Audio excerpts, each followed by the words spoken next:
Donc nous allons commencer cette dernière séquence par l'exposé d'Éric Laurent, le traumatisme de la fin de la politique des identités. Donc l'affaire est simple pour moi, je ne présenterai pas Éric Laurent puisque tout le monde le connaît. Je me permettrai seulement de citer son dernier ouvrage très précieux pour lire le dernier enseignement de Lacan, L'envers de la biopolitique. Et je ne présenterai pas Christiane Alberti ni Fabien Fanchvax qui vont discuter l'exposé d'Éric Laurent.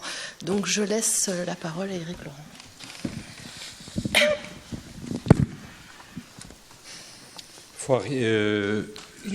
Il faut que j'arrête à 4h15.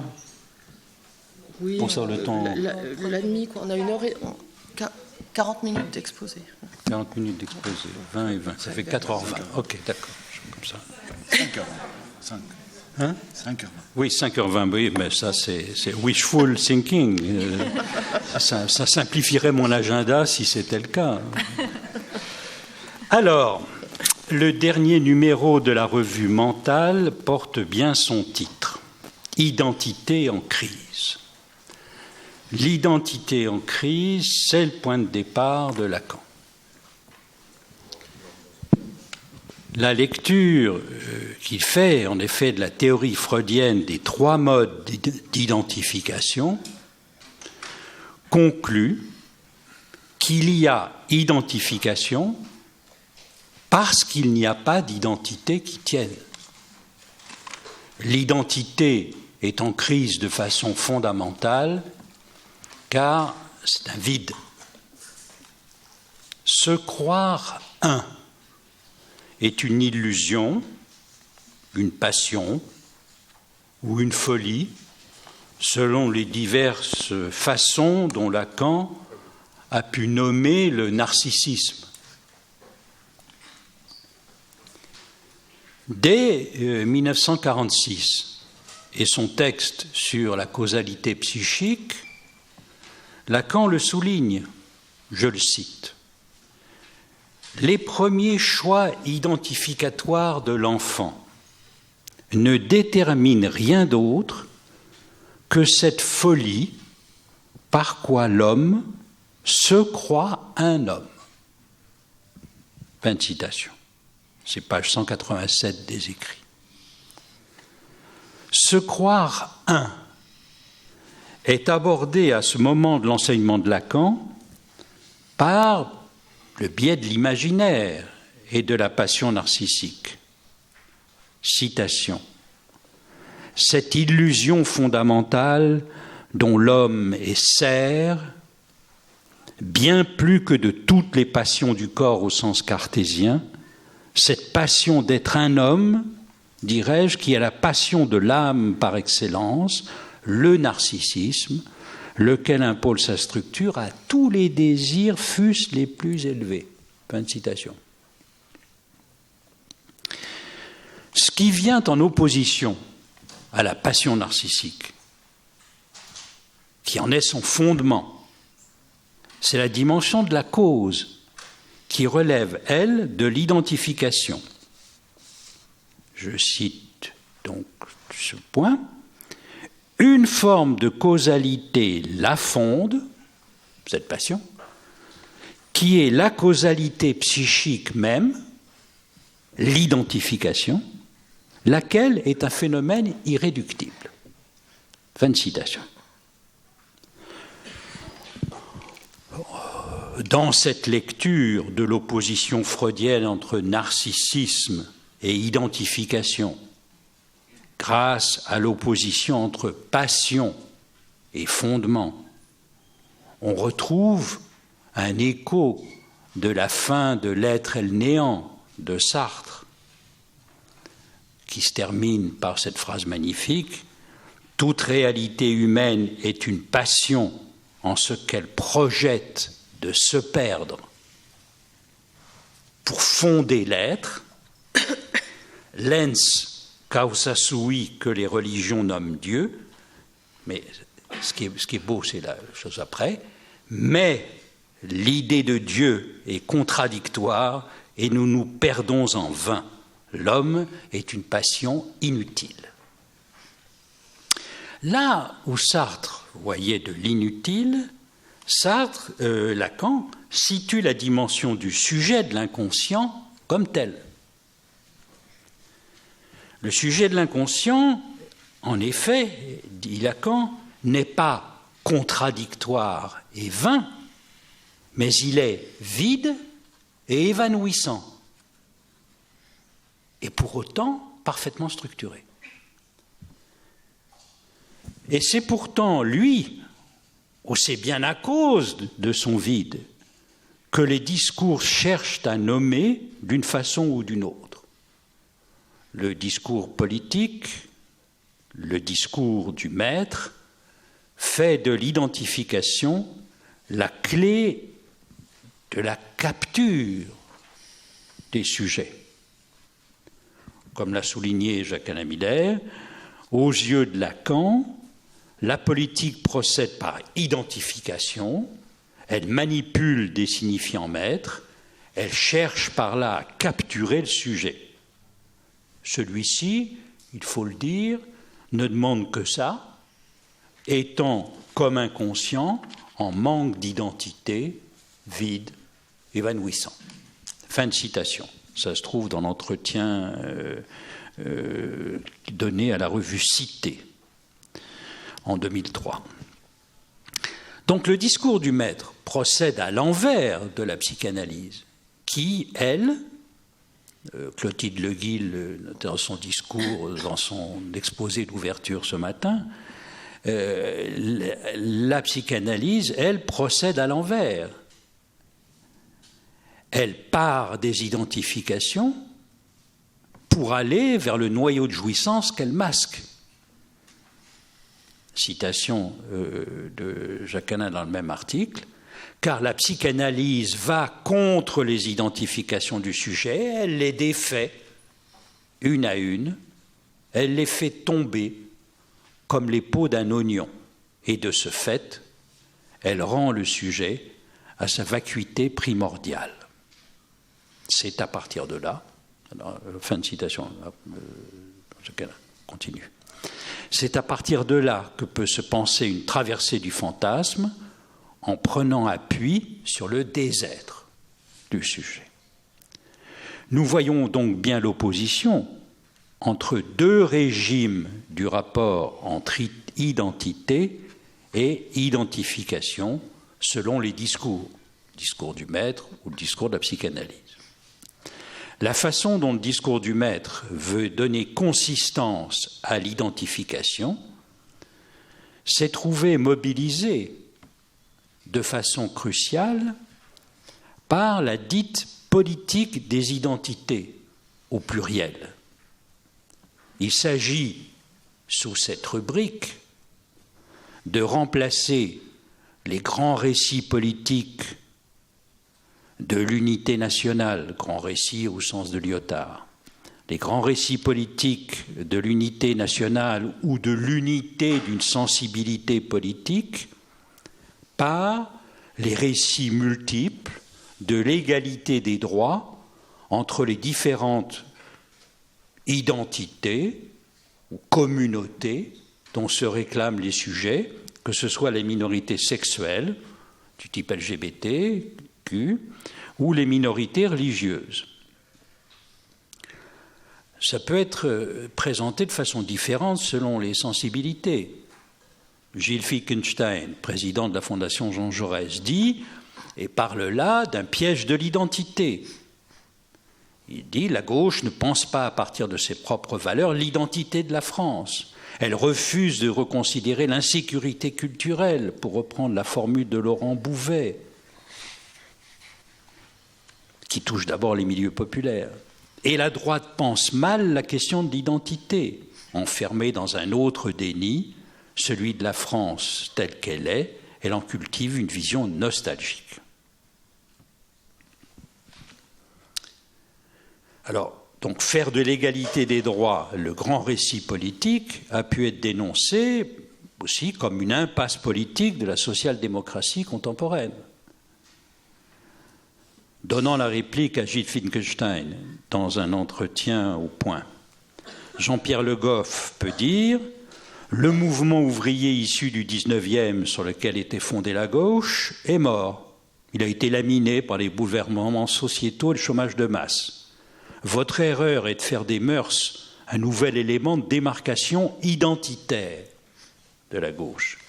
Croire qu'on est de gauche parce qu'on est pour l'adoption des enfants par des couples homosexuels me paraît absurde. La synthèse, entre guillemets, du social et des mœurs est un vaste pataquès avec comme mot valise le terme d'égalité qui sert à tout. » Fin de citation. Donc, la difficulté posée par la politique des identités peut être formulée, on le voit, de diverses manières. Pour certains, elle peut aboutir à une multiplicité de communautés en lutte dans une concurrence victimaire, se méprisant l'une l'autre, et le recours à l'égalité ne fonctionnant plus comme le signifiant maître pouvant les articuler. C'est, par exemple, ce que disait Marion Fontaine dans un article récent dans Le Monde. On sait à quel point les luttes pour la reconnaissance des identités et contre les différentes formes de stigmatisation qui peuvent y être associées traversent aujourd'hui l'espace public, mais il faut aller plus loin que cette analogie, qu'elle considère simplement comme analogie, souvent faite entre les luttes ouvrières du XXe siècle et les luttes culturelles, sexuelles ou raciales d'aujourd'hui.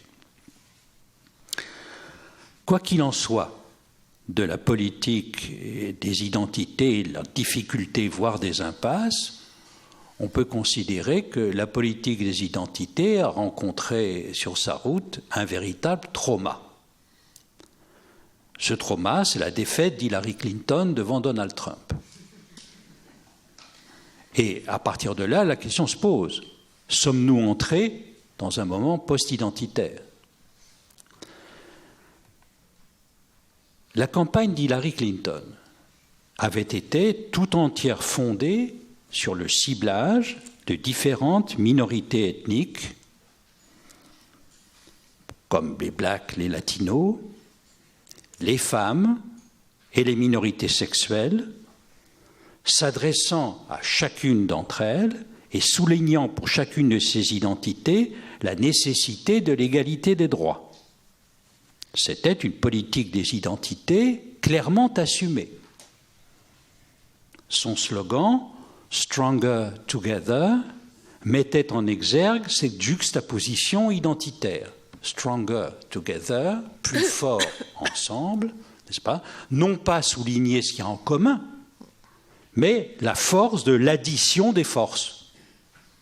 Et c'est pour ça que très tôt dans la campagne, Bernie Sanders, lui, voulait se dégager, et l'a dit explicitement, voulait se dégager de la politique des identités et centrer sa campagne sur ce qui frappe tous, the rest of us, les 99%, puisqu'aux États-Unis, la fortune est concentrée sur le 1%, comme dans le monde entier, mais encore plus aux États-Unis qu'en Europe quand même. L'Europe a des politiques redistributives depuis beaucoup plus longtemps qu'aux États-Unis. Donc la concentration est évidemment très forte. Donc Sanders centrait sa campagne sur les inégalités économiques, les méfaits des banques expropriant à tour de bras depuis les subprimes de 2008, et puis les méfaits de Wall Street. Il se situait clairement dans la mouvance post-Occupy Wall Street et reprochant à Hillary sa trop grande propension à faire des conférences pour les mêmes banquiers. Quant à Trump, on peut dire qu'il a mené une campagne centrée sur une seule identité. Les Blancs des classes populaires, comme l'ont tout de suite vu les commentateurs européens, et sur les évangélistes, ce qui a été moins vite perçu en Europe, étant donné le caractère peu catholique du personnage. La stratégie qu'il avait définie a visé une seule identité, qui, bien entendu, pouvait paraître absurde, puisque c'est une minorité. Mais elle était parfaitement pensée, puisque c'était cette identité qui détenait la clé des swing states, c'est-à-dire ces petits États ruraux du Nord-Est, des États-Unis, surreprésentés dans le collège électoral et laissés pour compte dans la désindustrialisation. Par ailleurs, son slogan parlait de ce qu'il y a en commun dans les déclassés, dans ces déclassés, l'identité nationale, ce qui lui permettait de récupérer le vote des troupes, car les États de la désindustrialisation ont fourni de larges contingents militaires d'engagés. Donc le « Make America Great Again », c'était transversalement toucher les troupes et cibler les swing states. Donc lors des résultats, la grande surprise est que dans chacune des catégories identitaires, et malgré les attaques très violentes de Trump contre les minorités, contre les femmes, Hillary n'a pas eu les bénéfices escomptés. Thomas Cantaloupe a fait un résumé statistique très bien fait dans Mediapart des 4 éléments de la surprise. D'abord les femmes. Le vote des femmes a bénéficié à Hillary, mais dans des proportions pas aussi importantes ce qui aurait pu être imaginé. L'écart du vote des femmes entre Clinton et Trump, 12%, est très important, mais il n'est pas beaucoup plus ample que lors des élections précédentes. Ensuite, les latinos. On aurait pu penser qu'un type qui veut construire un mur à la frontière avec le Mexique allait donner des votes pour l'adversaire. Il n'en a rien été. Et Trump a recueilli une part plus importante du vote des hispaniques que Mitt Romney 4 ans auparavant. Enfin, Hillary a payé le prix de sa longévité en politique et son incarnation d'un establishment bureaucratique. Elle a perdu les jeunes et les plus démunis. D'abord les jeunes, donc comparativement avec Barack Obama en 2008 et 2012, elle a recueilli un nombre de voix moins grande chez les plus jeunes, 18-29 ans. Ils ont très légèrement été sur Trump, mais surtout ils ont été à hauteur de 8% votés pour les petits candidats. Et puis elle a aussi perdu les plus démunis. Le vote des personnes les plus démunies s'est déporté de façon importante sur Trump. Elle a perdu, elle, 12% des votes de ceux gagnant moins de $30 000 par an par rapport au score d'Obama.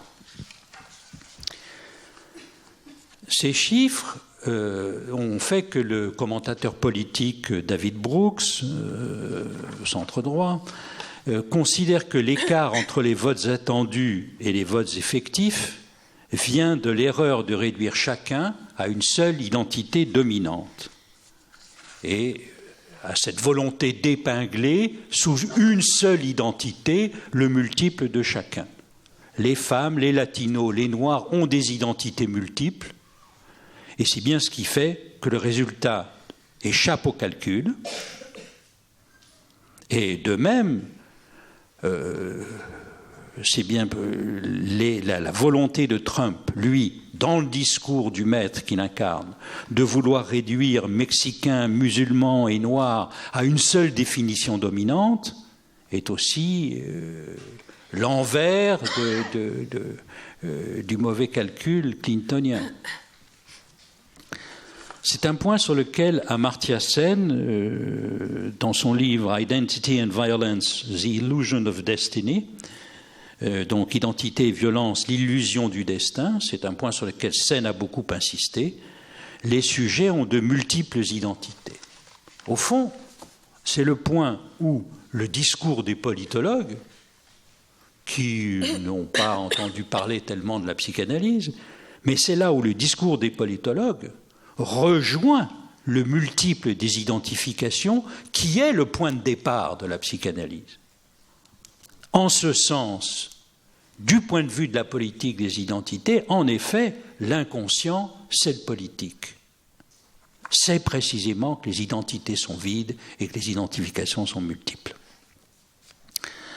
Dans un article remarqué, publié peu après la victoire de Trump et traduit en français au début décembre, le politologue Marc Lilla a présenté les résultats comme l'épuisement de la politique des identités et la nécessité pour les démocrates, et même pour l'ensemble des gauches, européennes et atlantiques, d'aller au-delà du rassemblement des diversités.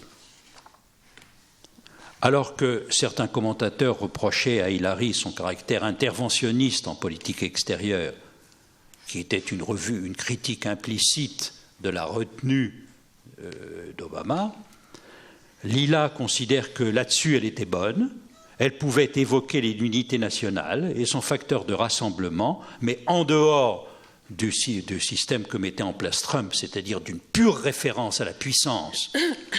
Elle faisait référence des principes et à la démocratie, sans pour autant tomber dans les rêveries des néocons voulant exporter la démocratie par la force des armées. Les néocons, c'est les néoconservateurs, n'est-ce pas ?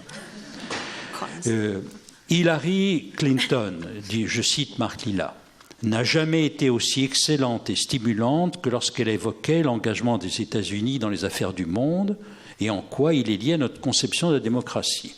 En revanche, dès qu'il s'agissait de politique intérieure, elle n'avait plus la même hauteur de vue et tendait à verser dans le discours de la diversité en appelant explicitement à l'électorat noir, latino, féminin, LGBT, etc. Elle a commis là une grave erreur stratégique.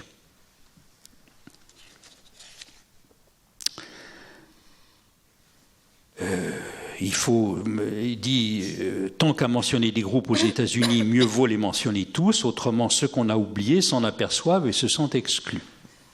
Surtout quand on les appelle déplorables au passage.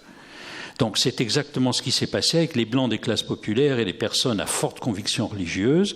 Pas moins des 2/3 des électeurs blancs non diplômés de supérieur ont voté pour Trump, de même que 80% des évangélistes. Fin de citation de l'article de Lilla.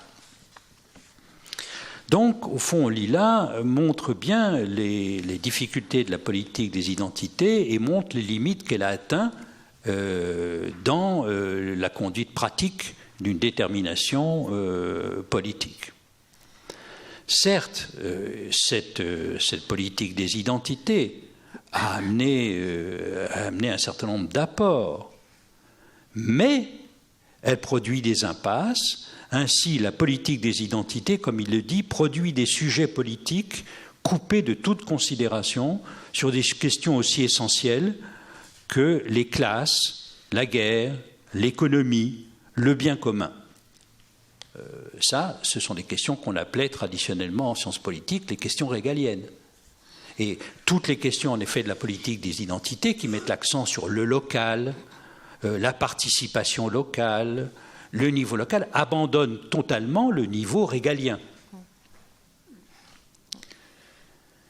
Donc, il constate que cette politique des identités a permis, par exemple, de faire naître le mouvement Black Lives Matter, qui a été si important dans la dernière année aux États-Unis, étant donné ce qu'ils ont traversé. Aussi, il note très bien, en normalisant l'homosexualité dans la culture populaire, Hollywood a contribué à la faire admettre dans la vie publique et au sein des familles américaines, mais l'obsession de la diversité à l'école et dans la presse produit à gauche une génération de narcissiques, ignorant le sort des personnes n'appartenant pas au groupe auquel ils s'identifient. Dès leur plus jeune âge, nos enfants sont incités à parler de leur identité individuelle avant même d'en avoir une, notait-il. On retrouve là ce que Lacan notait de la folie identificatoire sur l'enfant et de la faiblesse qu'elle recouvre. Alors lui, il évoque il faut remettre l'accent sur ce qu'il y a de commun, et c'est une volonté plutôt d'objectiver le commun. Et c'est là la différence avec cet auteur que vous citiez, Clotilde Le Guil, en commençant, plutôt Tristan Garcia, qui lui met l'accent sur le nous, non pas une objectivation, mais une subjectivation de ce qui fait le lien transversal, le lien avec l'autre. Alors, là où Marc Lilla voit une limite dans cette politique des identités, et qu'il la voit dans l'abandon des considérations régaliennes pour définir la politique, Judith Butler, elle y voit justement une issue, une double issue. Et c'est l'objet de son dernier livre intitulé « Rassemblement », qui est une sorte de double du slogan de campagne de Hillary Clinton. Les sujets, dit-elle, qui composent les différentes minorités ont en commun leur impossibilité d'être connus par tous, ou pour tous. Ils peuvent être définis à partir de leur éloignement d'une reconnaissance identitaire. Là, c'est l'antipolitique identitaire, comme dirait la reconnaissance, selon les termes de Didier Kremliter. Le commun, c'est précisément l'absence de commun en commun. Et elle appelle ça la vulnérabilité. En présentant la traduction française de son livre, qui vient d'être faite, Erich Eschimann résumait ainsi son Aufhebung de la politique des identités. Je cite Eschimann. Dans la première partie de Rassemblement, Butler revisite ses travaux passés, montre que leur fil conducteur est la notion de vulnérabilité. Être gay dans un ordre social qui nie l'homosexualité rend vulnérable. Et si elle a mis tant d'obstination à dévoiler les fondements culturels de l'ordre sexuel de nos sociétés, c'était dans le seul but de rendre la vie des minorités plus vivable, au sens de vivre la bonne vie, plus vivable au sens de...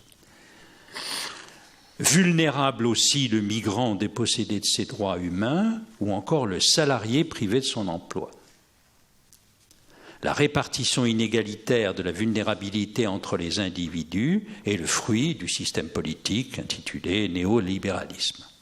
Et donc, elle définit l'issue de la politique des identités à partir de cette limite fondamentale, dite vulnérabilité, qui précisément est un déficit d'identité.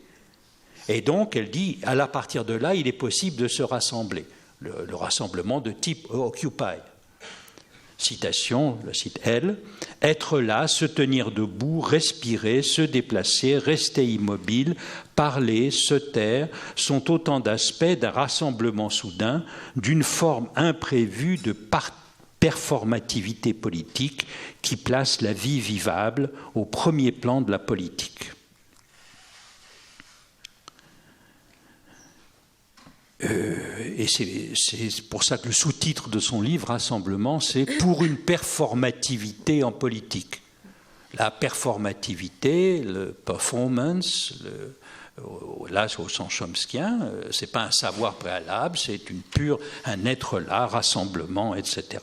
Et c'est à partir de là, dit-elle, que celui que je suis sera transformé par les connexions avec les autres, ma dépendance à l'égard d'autrui et le fait que d'autres dépendent de moi sont nécessaires pour vivre et pour vivre bien. Fin de citation.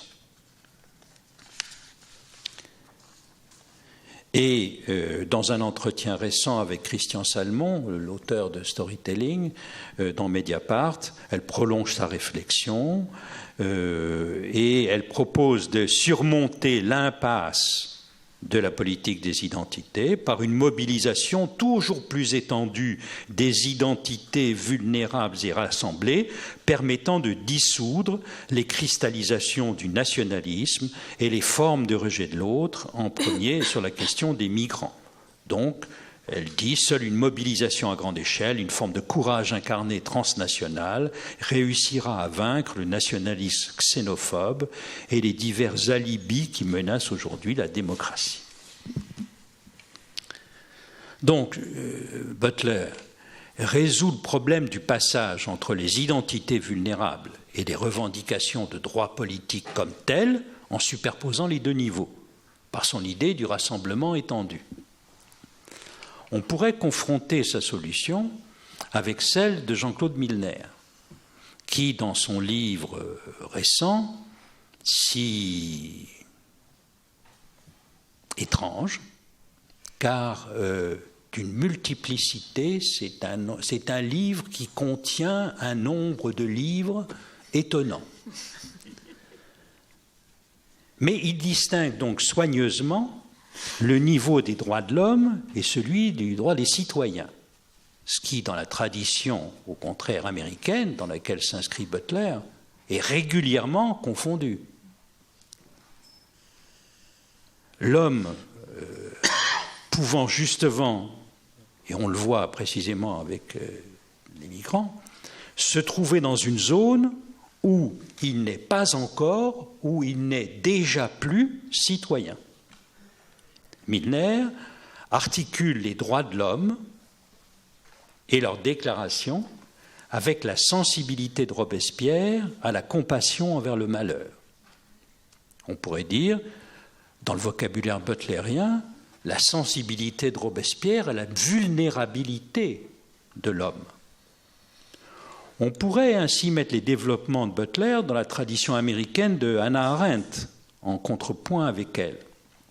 Je cite Milner. « Dans les discours des Jacobins, le langage de la pitié et de la compassion domine. On connaît la critique d'Hannah Arendt, subtile et malveillante. » C'est Milner qui parle. La sagesse des pères fondateurs a consisté dans leur absence de compassion, affirme-t-elle. Ainsi ont-ils pu sans frémir s'en tenir à la liberté. Elle leur oppose Robespierre. La condition des pauvres l'aurait touché au point de réputer la liberté pour un néant aussi longtemps que subsisterait un miséreux. Or, poursuit-elle, il n'y a pas de place en politique pour la compassion. Ça, c'est Arendt qui parlait. Dès que celle-ci l'emporte, elle mène les compatissants à la mort, celle qu'ils infligent aux autres, et celle qu'immanquablement ils subissent ensuite. Milner, lui, donne une place à la compassion. Elle permet, dit-il, de dégager le réel d'un corps et de le distinguer de l'élaboration politique qui se fait en mots, en phrases, d'un programme de revendication comme tel. Citation.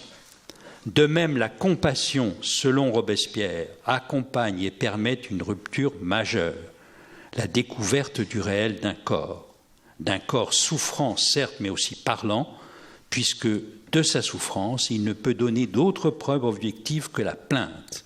Il appartiendra ensuite à la politique d'articuler celle-ci en mots et en phrases.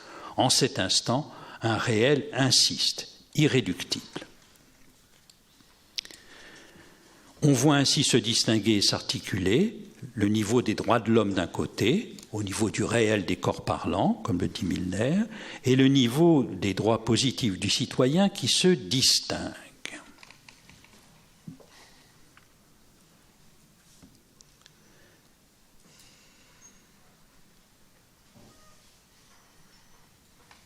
C'est différent, selon l'auteur, d'apercevoir l'impasse de la politique des identités, le trauma qu'a rencontré, le choc contre leurs limites dans l'articulation d'une politique comme telle.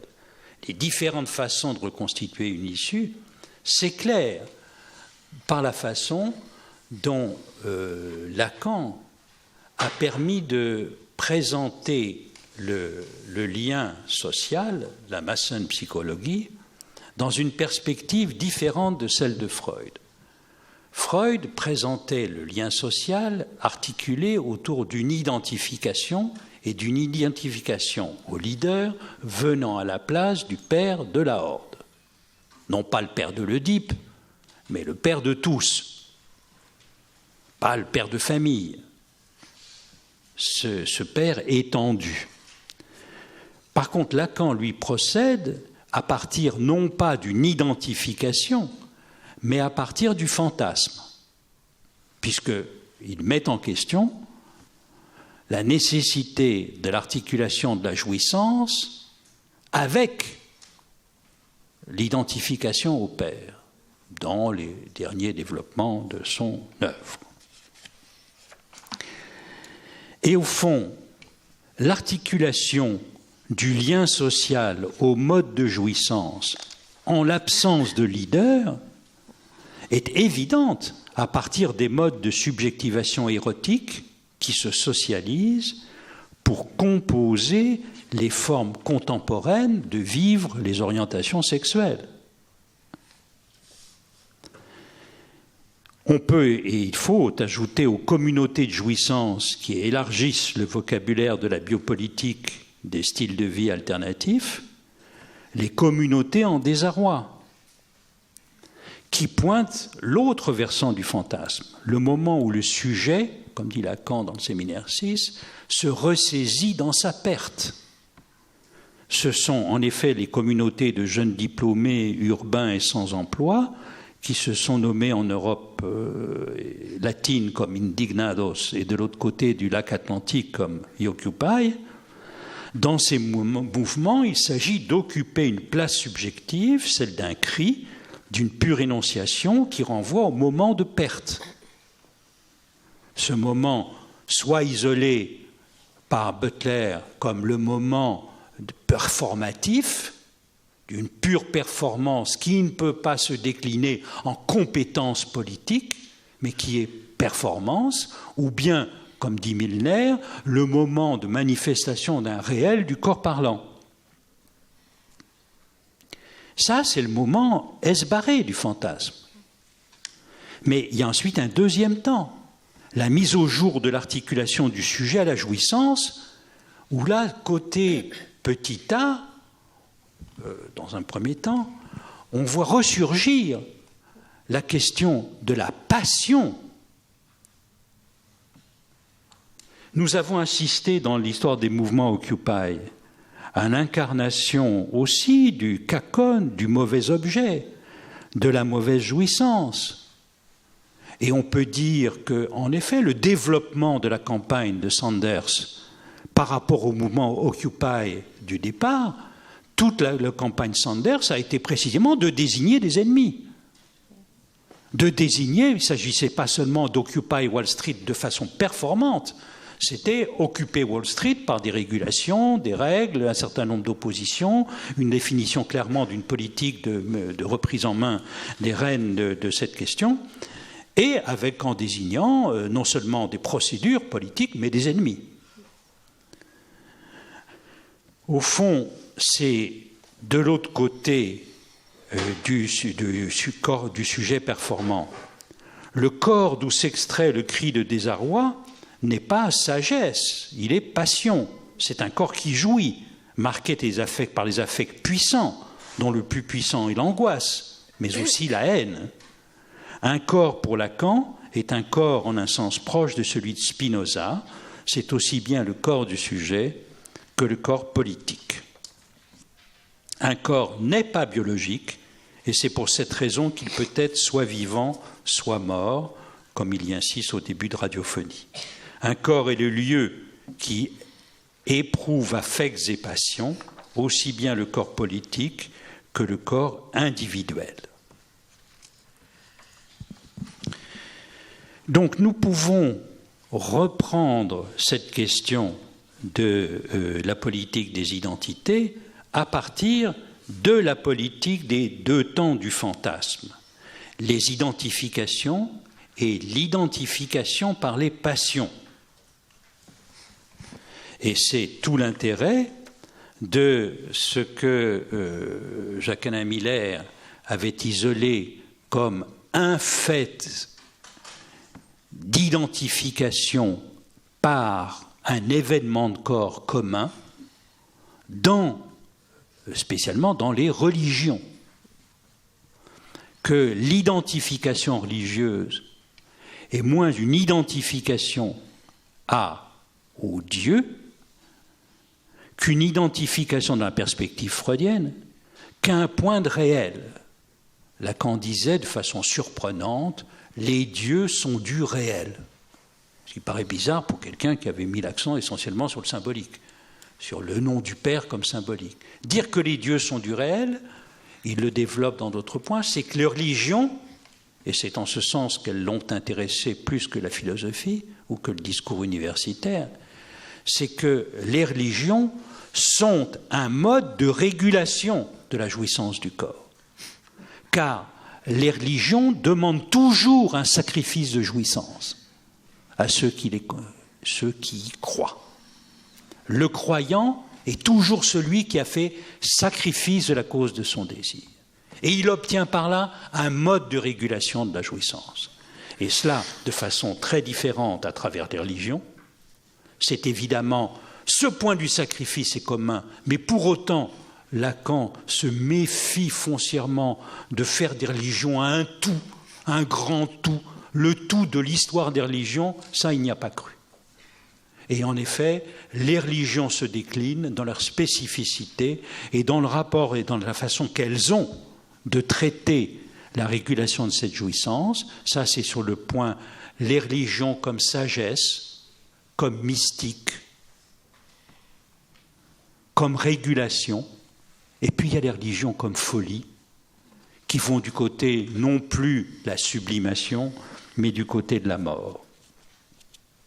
Et au fond, nous pouvons, me semble-t-il, reprendre cette question de l'impasse de la politique des identités à partir des deux temps du fantasme, à partir du corps jouissant dont il est question dans le discours de la politique, et au fond retrouver cet écho du triomphe des religions qui va traverser le discours du maître et définir un nouvel espace qui, me semble-t-il, va être celui où va se jouer les grandes reconfigurations des discours politiques à partir de ce point de traumatisme de la politique des identités. Voilà.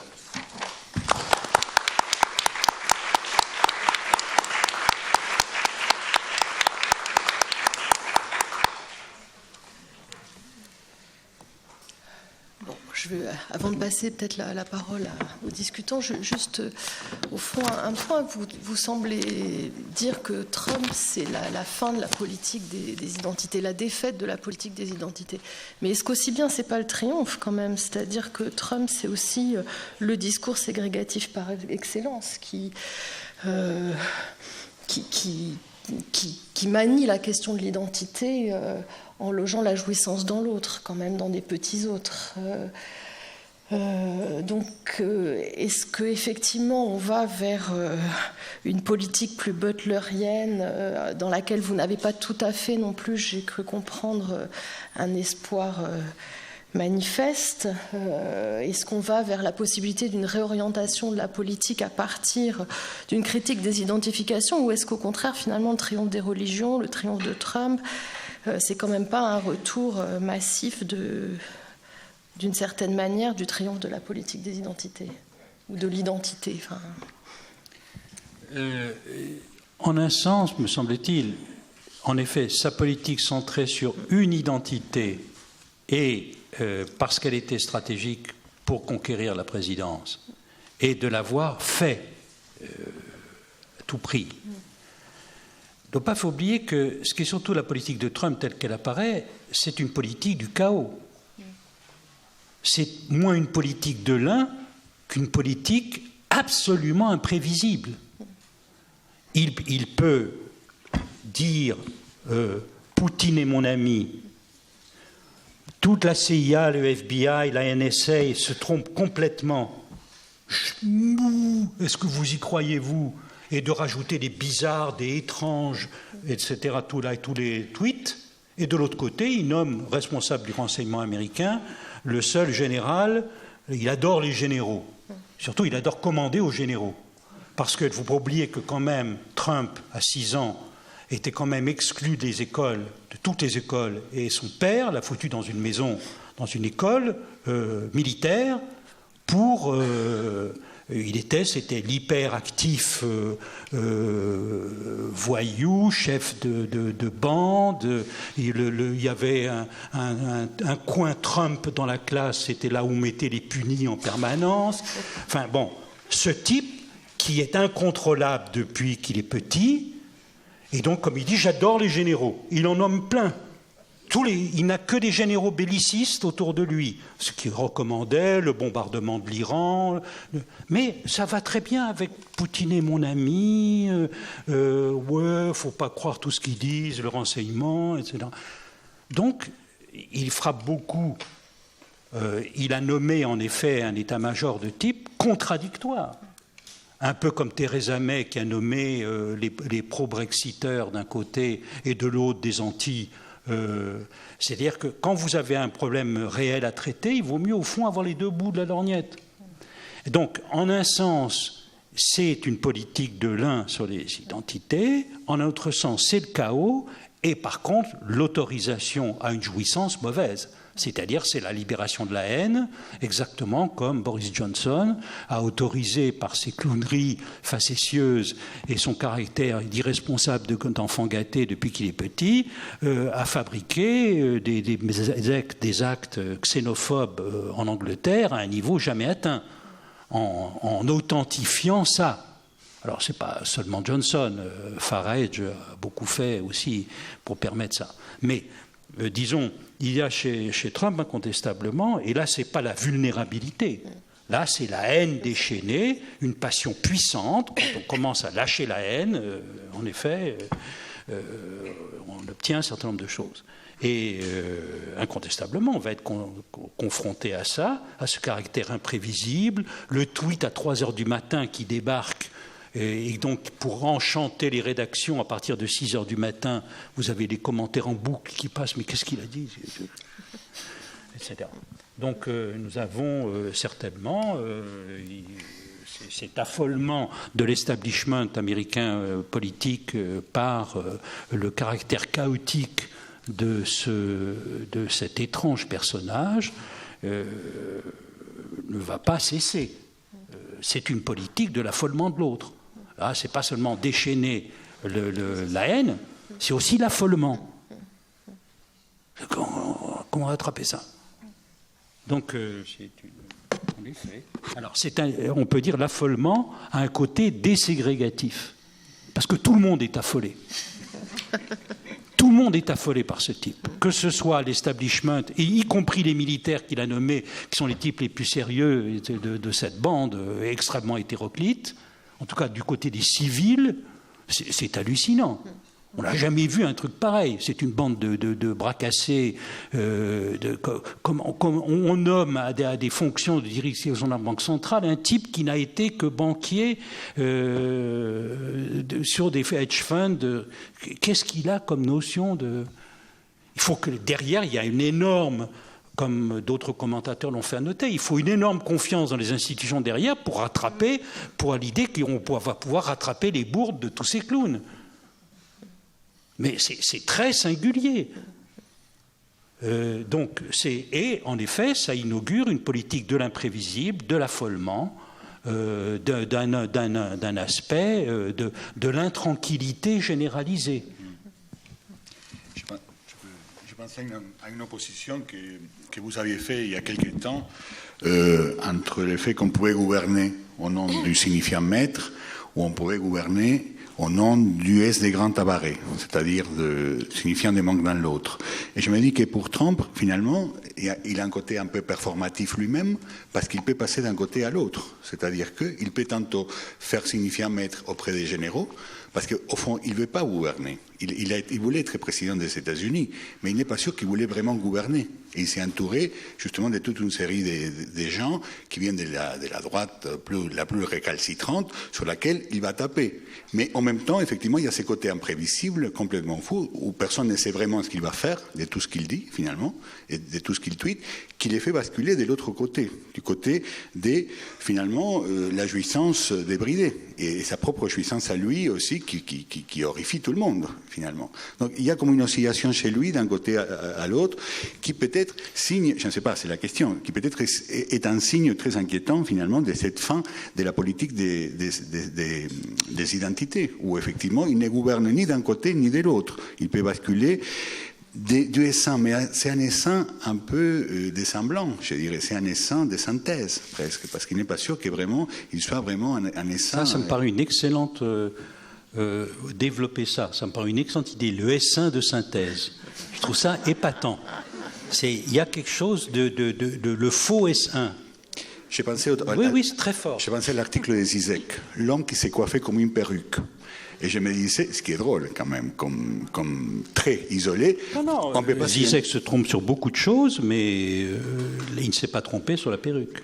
On peut pas, c'est difficile de s'identifier à une perruque. On peut s'identifier à la petite moustache de Hitler, comme le signale Lacan, mais chez Trump, il y a un côté effectivement essaim des semblants, essaim des synthèses. Enfin, il fait les essaims, mais il fait vraiment les essaims parce que c'est difficile d'y croire. C'est là, je pourrais dire que ce que vous dites, ce que vous développez, l'apport là que vous amenez, me fait permettrait, en effet, me semble-t-il, de dégager la faiblesse d'une des propositions de Butler. Le performatif en politique, c'est pas simplement les vulnérables, c'est pas simplement Occupy. En effet, Trump, c'est un performatif en politique, c'est même un pur performatif. Le tweet trumpien, c'est un performatif en politique. Ça ne veut rien dire, ou en tout cas c'est très mystérieux de savoir ce que ça veut dire. Le type qui dit « Oh, c'est formidable, il va faire récupérer 750 emplois chez Ford », Krugman a montré la goutte dans l'eau que c'est par rapport à un certain nombre de choses. C'est néanmoins quelque chose, mais c'était quelque chose au niveau du storytelling, pas au niveau de l'économie américaine.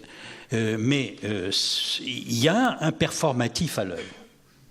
Ça, c'est comme nos amis qui développent la théorie du populisme et qui disent non, il ne peut pas y avoir de populisme de gauche. Oui. L'hégémonie, l'hégémonie à gauche, c'est tout bien. Ça ne fait que du bien. Oui. Enfin, si vous voulez, de même que le performatif, ça change ça peut changer en effet de camp. Oui, je voulais revenir sur ce contexte que vous avez si précisément décrit de la fin des questions régaliennes pour penser le politique des questions traditionnelles et comment au fond, les notions de race, d'ethnie viennent brouiller les catégories traditionnelles. Et donc, dans ce contexte, je voulais d'abord signaler à l'auditoire, si jamais il ne l'avait pas lu, votre article sur Racisme 2.0, qui était paru dans Lacan quotidien,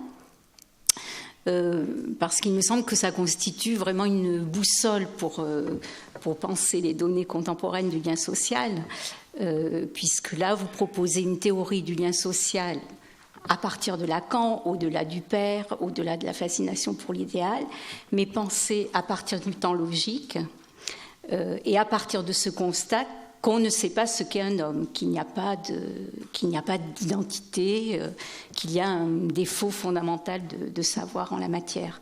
Et donc, c'est un processus dans lequel l'angoisse occupe une position clé. Et voilà, j'aurais aimé que vous reveniez là-dessus, sur l'angoisse comme élément majeur pour penser le lien social. Si on accepte, en effet, avec Lacan ce point-là, c'est-à-dire que l'identité est un vide. Structurellement, c'est-à-dire ça ne dépend plus de dire ce sont les minorités opprimées qui ne sont pas reconnues dans le discours commun qui seules peuvent définir un régime du vulnérable. C'est la critique faire à Butler de point de vue lacanien. Et en effet, le racisme 2.0, ce que je voyais, c'est l'assertion de certitude anticipée, la fin de l'article de Lacan, qui note bien « je me hâte de me reconnaître homme avant que l'on ne m'exclue de la communauté des hommes ». C'est une structure qui ne marche pas simplement pour les communautés persécutées, qui marche d'autant plus, bien entendu, pour les communautés persécutées. Bien entendu, il y a un niveau. Mais plus profondément, tout modèle de l'identification se fait sur un fond d'angoisse et sur lequel je me hâte de me reconnaître avant qu'on ne m'exclue. Et que nous sommes tous menacés par ça. Et en ce sens, c'est pour ça que c'est disons, la méfiance, enfin, ou la distance que prend Lacan à l'égard du discours du maître, c'est qu'il ne dit pas qu'il y en ait un qui soit spécialement que le discours du maître, précisément, est pris toujours sur ce fond d'angoisse et sur un fond d'exclusion qui, lui, construit les identifications. Et c'est pour ça qu'il introduit toujours une méfiance vis-à-vis des grandes définitions universelles qui, du point de vue du politique, permettraient de résoudre ce problème de contradiction, du type « nous sommes tous frères ». Et il dit, ah oui, mais si on dit nous sommes tous frères, alors on verra apparaître des phénomènes de ségrégation jamais vus dans l'histoire. Ce qui, parce qu'au niveau du tous frères, si on définit un universel, soit un universel abstrait, soit un universel facile, comme dit Milner, on voit ressurgir à ce moment-là des particularités communautaires, des particularités de jouissance, qui, elles, s'opposent à cette, disons, qui vont marquer des lignes de fracture ségrégatives dans l'universel abstrait. Donc, nous sommes, disons, il me semble que la force des concepts qu'apporte Lacan permet de saisir le moment politique dans lequel nous sommes et dans lequel des penseurs proposent un certain nombre de solutions ou de critiques. Eh bien, nous pouvons avoir une idée, en effet, qu'il faut le repenser à partir des catégories qui sont les nôtres.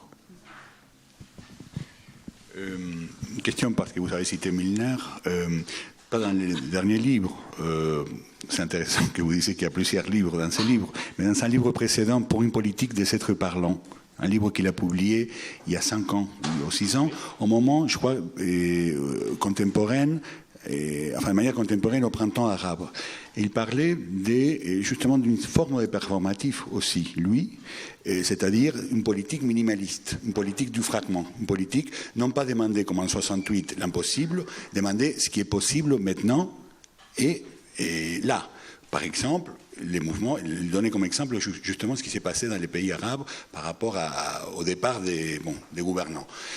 Et je me disais que, enfin, mais c'est ma question, c'est la question que je vous pose, est-ce que ça ne débouche pas aussi finalement cette position-là qu'il pointait là, comme une politique des êtres parlants et des corps parlants sur une forme de performative finalement, c'est-à-dire finalement être là, à la manière de Baudelaire, être là, occuper la place publique pour demander la chose la plus minimale possible, la plus fragmentaire possible, non pas l'impossible, mais le possible. C'était la position qu'il défendait dans ses livres, dans Relire la Révolution, je crois, qui ne parle pas vraiment, il ne donne pas tellement... nous sommes quand même, justement, Relire la Révolution, c'est après l'échec de ce qui s'est appelé les printemps arabes. Tout à fait. L'échec multiforme, très différent selon les pays, mais il est évident que penser que le cri sur la place Tahrir, d'un côté, Ben Ali, enfin c'était pas Ben Ali, c'était Moubarak dégage. Et de l'autre côté, sur la place Taksim, Erdogan dégage. Quand on voit après, on s'aperçoit qu'un, c'était pas possible, c'était pas le minimum possible, et que la politique qui a suivi, quelle était la politique qui a suivi justement les Américains appliquant de façon des principes démocratiques liés aux droits de l'homme, ont forcé la main, ont tordu la main des militaires égyptiens pour que ce soit les frères musulmans qui administrent le pays, et pas dans une coalition, alors que justement c'était la solution que d'autres plus réalistes proposaient. Là, Samantha Powers et toute une lignée du département d'État ont tordu la main aux militaires pour que ce soit les frères musulmans qui administrent le pays. On voit ce que ça a donné. Ça s'est terminé quand même très mal. Et de l'autre côté, Erdogan, la politique qui a consisté là aussi à laisser faire au nom de c'est la volonté du peuple qui s'exprime. On a vu que c'est une étrange volonté du peuple, on a appris ce que c'était que le noyautage de la démocratie turque par de la secte Gülen à tous les niveaux, etc. On l'a appris récemment devant les événements. Donc, on voit bien qu'il y a une limite à penser ça en termes performatifs et ne pas penser les fonctions régaliennes.